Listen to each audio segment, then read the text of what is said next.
जय हिंद दोस्तों, आप सभी कैसे हो। उम्मीद और के साथ आप सभी अच्छे होंगे। दोस्तों आज देखिए मैथ के बारे में समझेंगे। मैथ में सबसे पहले ये इम्पोर्टेंट चीज़ है, हमको चिन्ह के बारे में समझना सबसे इम्पोर्टेंट चीज़ है। देखिए चिन्ह के बारे में समझेंगे। अब समझते हैं चिन्ह को। पहले चिन्ह कब कौन सा चिन्ह लगाना चाहिए, कब कौन सा चिन्ह लगा हुआ रहता है, उसको कैसे पहचानेंगे, ये चिन्ह उसको किसको कहेंगे, समझिए। देखिए जब इस प्रकार आपको दे रखेगा तो इसको बोलिएगा आप लोग कौन सा, बड़ा। ठीक, जब भी इसी को मान लीजिए घुमा के ऐसे दे रखेगा तो इसको छोटा। ठीक, अब देखिए यहाँ पे दे रखा हूँ मैं, एक नंबर में दे रखा हूँ बड़ा, मतलब ये जो है ना आपको इस तरह रहेगा ना, घुमा हुआ इस साइड, तो मान लीजिए बड़ा। जब आपको इस साइड रहेगा घुमा हुआ तब छोटा। क्या, छोटा। जैसे यहाँ बता दिया मैं छोटा। अब देखिए इसी में हो सकता है, क्या ऐसे नहीं हो सकता, इसी को क्या ऐसे नहीं कर सकते हैं हम, इसको कर सकते हैं कि नहीं।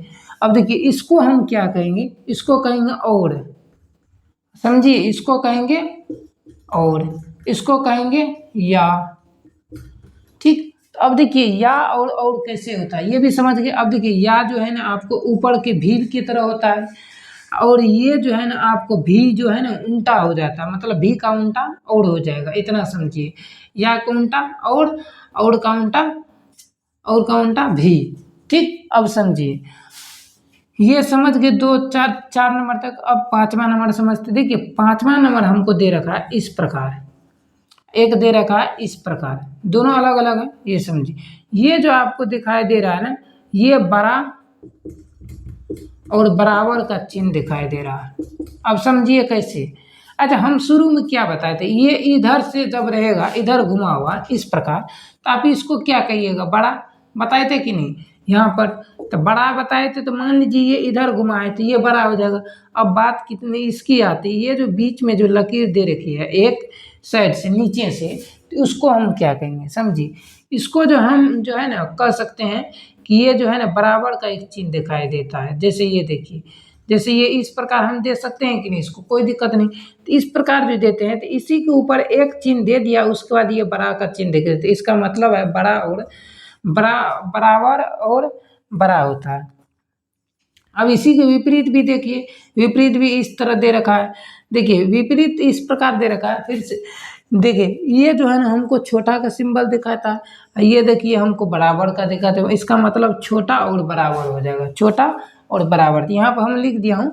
देखिए छोटा और बराबर का चिन्ह कैसे होता है यहाँ बता दिया। अब देखिए 7 नंबर में रूट, आप लोग तो रूट जानते होंगे, रूट को समझने आसान तरीका है, आप लोग बहुत क्वेश्चन बनाते होंगे। अब देखिए रूट को समझिए, क्या इसको रूट नहीं कहेंगे, रूट कहेंगे कि नहीं। अब मान लीजिए इस रूट को कहते क्या है, हिंदी रूट तो इंग्लिश में कहते हैं जिस।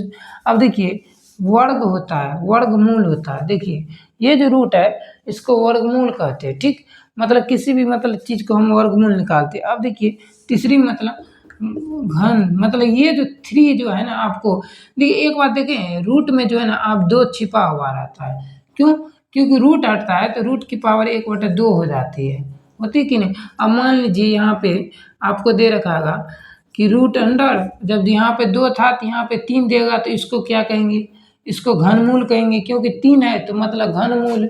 ठीक, अब समझिए आगे a+b है, ऊपर जो है ना हमको एक लकीर दे दिया। अब देखिए इस लकीर को क्या कहेंगे, दंड कहेंगे, दंड या तो रेखीय कोष्ठ कहेंगे। अब देखिए दंड या तो रेखीय कोष्ठ कहेंगे। a+b इस प्रकार दे देगा और ऐसे दे देगा, इसको कौन सा होगा, दंड एवं रेखीय कोष्ठ कर सकते हैं, कोई दिक्कत नहीं। अब देखिए यहाँ तक समझ गए। अब देखिए आगे, आप जानते हैं कि ये जो है ना आप कौन कि इसको क्या कहते हैं, इसको छोटी कोष्ठ कहते हैं। आप बोर्ड मास पढ़े होंगे, जब नहीं पढ़े हैं तो आगे चैप्टर में पढ़ाएंगे। बोर्ड मास में जो है ना इसको जो है ना छोटी कहा जाता है, छोटी कोष्ठ। अब देखिए इसी में छोटी हो गई, इसको जो है ना, इसको जो है ना, इसको जो है ना सेजला कोष्ठ कहा जाता है। अब देखिए बड़ा जो है ना इसको कहा जाता है, बड़ा इसको कहा जाता है। और इसके उसके बाद ये होता है, उसके बाद छोटी कोष्ठ होता है। तो मतलब इस प्रकार होते हैं, नहीं जानते हैं, मतलब 3 भैयारी है, मान लीजिए 3 भैयारी में आप बताइए 3 भैयारी है, सबसे बड़ा पूछेगा तो हम सबसे बड़ा का लिख देंगे, तो इसी प्रकार सबसे बड़ा तो पहले बड़ा भाई होता है ना, जन्म लेता है तो पहले बड़ा होता है, उसके बाद उससे भी छोटा होता है, और उससे भी छोटा, मतलब 3 भाई में जो है तो बिचला कौन हो जाएगा? तो बिचला मतलब दोनों हो जाएगा, मतलब एक ऊपर रहेगा एक नीचे, मतलब एक ऊपर वाले एक नीचे वाले के बीच में जो रहेगा उसको बिचला कहेंगे। तो इसी प्रकार ये देखिए, यहाँ पे ये ऊपर वाला हो गया दोनों, ये तो ऊपर साइड वाला हो गया। अब देखिए इसके इसके ये हो जाएगा बिचला, क्योंकि अब सो छोटा का दो गो है, एगो है। तो अब देखिए मतलब ये है क्या है, छटका, और ये दोनों साइड वाला बिचला, और ये साइड वाला कौन सा बड़ा हो जाएगा, समझ गए? अब समझिए इसको, अब देखिए बराबर दे देगा आपको, अब बराबर देने के बाद क्या करेगा, काट देगा ऐसे। इसका मतलब समझते हैं, आप जानते हैं कि आप जो है ना किसी समीकरण बनाते हैं 1 और 9/3 ऐसे करके, कहते हैं अद्वितीय हल की है कि समपाती है, नहीं पूछते हैं आप लोग, इस तरह बनाए होंगे क्लास 10th ईयर में। अब देखिए इसको समझिए, ये जो दे रखा है सिंबल, इसका मतलब क्या होता है, देखिए यहाँ पे स्पष्ट कर रखा है बराबर या बराबर नहीं हो सकता है, मतलब ये जो है ना बराबर हो भी सकता है या तो नहीं भी हो सकता है, इसका कोई फिक्स नहीं है, ठीक। इसका मतलब अब सुनिए, जब ये हो गया तो क्या इसी को हम ऐसे नहीं लिख सकते हैं, लिख सकते हैं कि नहीं, इसको लिख सकते हैं, कोई दिक्कत नहीं। अब इसको क्या कहेंगे हम, समांतर। आप जानते हैं कि नहीं समांतर किसको कहते हैं? तो आमने मतलब आमने सामने क्या होते हैं, समांतर होते हैं दोनों भुजा, तो उसको समांतर कहते हैं, ठीक। तो इसको हम क्या कहेंगे, समांतर। अब देखिए ए बी, अब ए बी जो नहीं दिखाई देता होगा, अब देखिए ए बी जो है ना, ए बी के पावर दे रखा है लकीर जैसे, इसको क्या कहेंगे, कि यह एक जो है ना दिशा दर्शाता है, मतलब ये देखिए एक तीर की दिशा ये है ना, तीर जो है ना इसकी दिशा दिखाई दे रहा, दिशा, तो इसको हम दिशा कह सकते, दिशा कहेंगे, ठीक। अब देखिए अगला, अगला है, इसको देखते हैं। अब देखिए सर्वागम सम, अब देखिए ये जो है ना, ये बराबर के ऊपर है, एगो है टेढ़ी मेढ़ी रेखा दे, टेढ़ी मेढ़ी घुमा दिया गया है, ठीक, रेखा की तरह। अब ये जो टेढ़ी मेढ़ी घुमाया है, तो इसको जो है ना आप कहेंगे सर्वागम, सर्वागम सम, ठीक।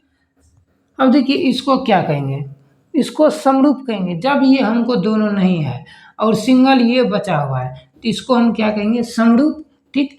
जब हमको ये दे रखा है, ये इस प्रकार टेढ़ी नहीं लिखते हैं, 2/3 लिख देते कोई, या तो कोई लिखता है इसी को 2/3। अब देखिए मतलब ये हुआ प्रति, मतलब ये हुआ प्रति, नहीं लिखते हैं आप लोग कि मीटर अब प्रति सेकेंड, इस प्रकार लिखते हैं कि नहीं, या तो आप लिख सकते हैं ऐसे या तो मीटर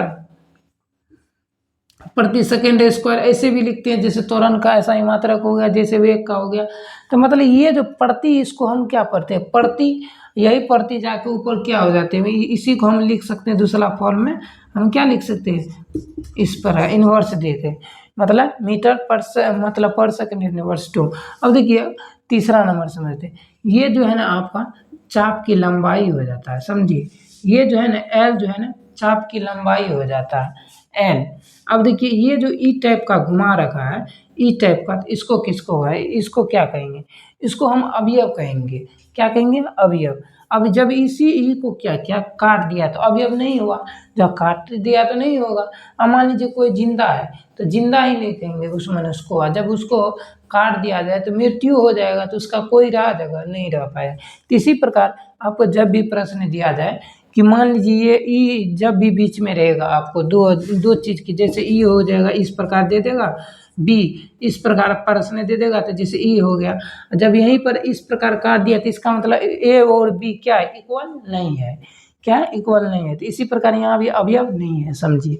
अब देखिए यहाँ पे दे देगा जीरो, जीरो को काट देगा इस प्रकार, अब इसको क्या कहिएगा, देखिए रिक्त समुच्चय कहिएगा, क्या, रिक्त समुच्चय, ठीक। अब देखिए यहाँ पे इस तरह सी जैसे दे रखा है, लेकिन आप इसको सी मत पढ़िएगा, सी आप इस तरह भी देते हैं, लेकिन ये सी तरह नहीं है, आप समझिए, ये है यू की तरह, इस तरह है, ठीक है, लेकिन इसको क्या क्या है, उल्टा के बताया, ठीक। अब देखिए ये जो चिन्ह दे रखा है, तो इसका मतलब समझिए, ये हो जाएगा उपसमुच्चय, ठीक। इसको क्या याद रखे, उपसमुच्चय। इसी को फिर सिंगल वाला रख दिया, इसको फिर हटा दिया, सिर्फ सिंगल रखा है, तो सिंगल रखा है तो यथार्थ समुच्चय हो जाएगा, यथार्थ समुच्चय। इसी सी को जैसे यू था, इसी को क्या किया, काट दिया है, मतलब उप समुच्चय नहीं है। अब देखिए इसी को क्या किया है, जब काटा है तो नीचे एक लकीर देकर इस प्रकार दे रखा है, तो इसको क्या कहेंगे, यथार्थ समुच्चय नहीं है। क्या कहेंगे, यथार्थ समुच्चय नहीं है। उम्मीद करता हूँ आप सभी को दोस्तों ये समझ में आ गया होगा। जब समझ में आ गया है तो फटाक से ना आप लोग चैनल को सब्सक्राइब कर दिए। आज के लिए इतना ही। Okay, thanks.